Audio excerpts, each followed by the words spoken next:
I think it's worth reviewing the Gillian Keegan story because it tells us so much about our present government. And we'll start by having a look at what she said after the interview that she'd given about concrete. Now, of course, some of her interviews that she gave yesterday were patronising and smug, but they're all summed up by her off-camera, her hot mic moment where she swears, and what she describes later on as choice language. One of the words in this extract has not been bleeped out. This is from ITV this morning, and Ed Balls gets into trouble for repeating the word which hadn't been bleeped. And there's then a further apology. So that's quite entertaining in itself. It shows us the double standards at play in mainstream media, as well as the deplorable standards at play and displayed by the person who is managing our education, this person who cannot control her own mouth. And I don't quite know how she expects to control anybody else's education, and how she expects to command respect when she she is proven incapable of managing her own language. Listen to what she's got to say. You know what? You've done a good job because everyone else has sat on their arse and done nothing. No signs of that. No. Oh, well, I think there was definitely another word in there that we probably should have bleeped. Yep. Apologies at this time of the morning, well, 3 minutes past 6. But he's the Education Secretary.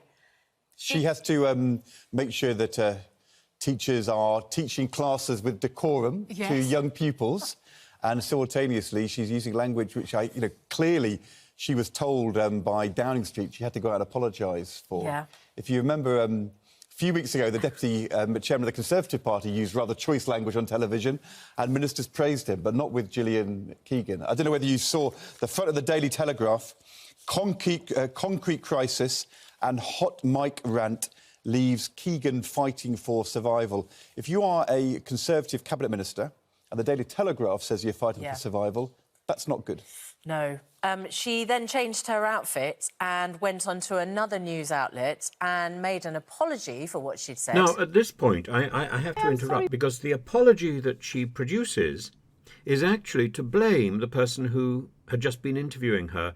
And she'd started her rant, her foul-mouthed rant, by praising this person. So it's extraordinary how things can spin on a dime in this particular drinks cabinet, the one controlled by Rishi Sunak. I am sorry for the language, and I didn't mean it at anyone in particular. I was actually frustrated with the interview because he was kind of making out it was all my fault. But I think the most important thing is we have new evidence, we have to make progress, and I worry about this. I mean, I haven't slept all night worrying about this. I do worry about it because I do want to make sure that we can understand where all the rack is, get the surveyors in, get it mitigated as soon as possible. Now, before we go back to Ed Balls, just think of the level of smug self-satisfaction in that interview from Gillian Keegan, as if she has actually done something. She has done nothing. Who was she annoyed at?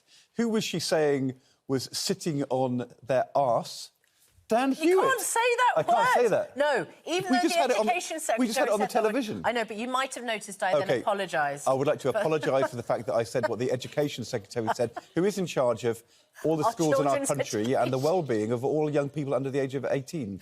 I used the same language as her, which I thought was acceptable, and it's not. And I would like to apologise. So we can see that Gillian Keegan, I always get confused about her name.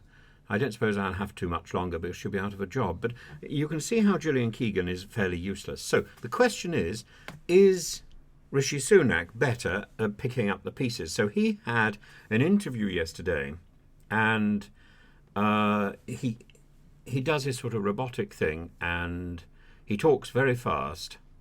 And when you start analysing what he's said, there's not really very much there. But he is very convincing. Listen to what he's got to do. The Permanent Secretary at the Department for Education has said this morning that when they wanted to put more money into repairing schools, you as Chancellor didn't allow that to go ahead and in fact cut that budget.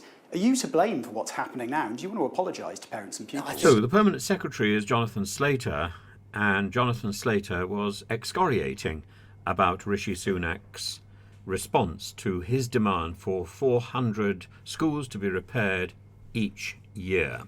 He didn't get that. What Sunak offered instead was 50 a year. Completely and utterly wrong. Actually, one of the first things I did as Chancellor in my first spending review in 2020 was to announce a new 10-year school rebuilding programme for 500 schools.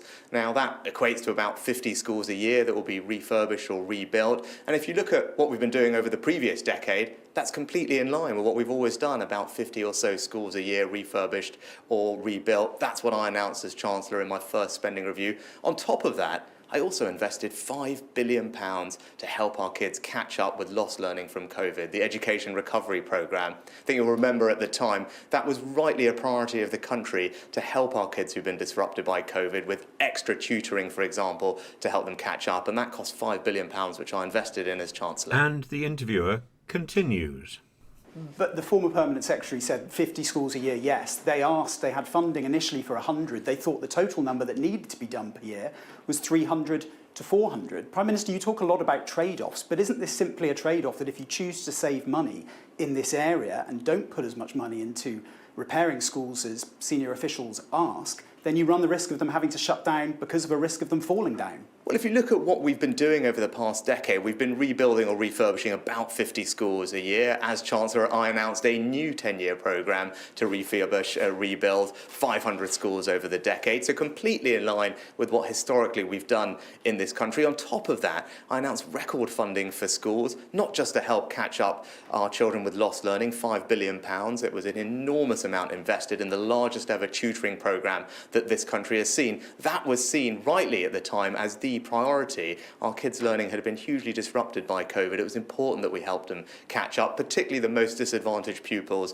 were the ones that were impacted the most. So I thought it was right also to invest in that, alongside just increasing the day-to-day schools budget back to the record levels that we had seen previously. So taking together very strong investment in schools, and now we're getting on with mitigating the issues that we're seeing today in a way that will help children quickly get back into the classroom. Ignoring the extraordinary use of the word mitigating here, Rishi Sunak has just repeated exactly what he said in the first part of the answer. He's literally repeated himself, and he thinks that's an acceptable way. He's also saying that he's done what previous chancellors have already done, that we're already committed to helping 50 schools a year. That's what we're going to do. That's what I've decided to do. So he's doing absolutely nothing more than was already in the works. Just finally on those mitigations, can you promise that schools will get all the money they need to fund things like transport to new classrooms or other costs to make sure that in the schools that are impacted, kids can go on learning in person and we won't have a return to remote learning that we saw during the COVID pandemic? Yeah, Chancellor's been crystal clear that schools will be given extra money for these mitigations. It won't come from their existing school budget. Is that more money from the Treasury or from the DfE? That wouldn't be right. No, there'll be extra money to the schools, so the school budget won't be impacted by this. They will be given the extra money to deal with the mitigations. And again, just for context, our expectation is 95% of schools won't be impacted by this. And in the 50 or so schools that have already been mitigated, what we've seen is in the majority of cases, children continue to go to school. They're taught elsewhere on the school estate. And for those that do have to be home, that on average has been just for about 6 days or so. So hopefully people can get a sense that we can work through this relatively swiftly, and we want to minimise disruption on kids' Now, what we learning. now know is that even arranging for portable classrooms to be constructed and left in schools that are affected will take anything from a few weeks to a couple of months to even 7 months to connect them to electricity, plumbing, to make sure they've got a concrete base on which to stand. This is a big job, simply to provide a means for carrying on. This isn't a matter of a week of home tuition, a week of Zoom classes. This is a matter of most of the coming year messed up because the government had not seen fit to act on problems it had been told about well in advance. And finally, A question about Gillian Keegan again. Apparently she has spent 32 million on refurbishing her own office while ignoring the collapse of the schools in her care. And she says, well, it's not really in my care. This is a local authority thing. No, the Department of Education isn't concerned about, or it isn't their responsibility if the schools collapse on top of the children. For goodness sake!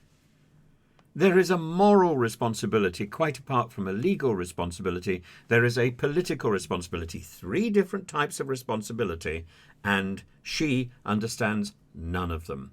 And this is the standard of minister that we have operating in our government, in our drinks cabinet. It's as if she's been knocking back the contents of the drinks cabinet rather than attending I read in my meetings. Sun newspaper this morning that you spent £32 million refurbishing your offices, did you? I don't know, actually. I didn't. I haven't done Looks it. very nice. Which offices? Your offices, Department of Education? Yeah, I know that when I was last in the department, I was on a different floor, and I know they are refurbishing some of them. But no, I wasn't Best use of involved in funds that. at the moment?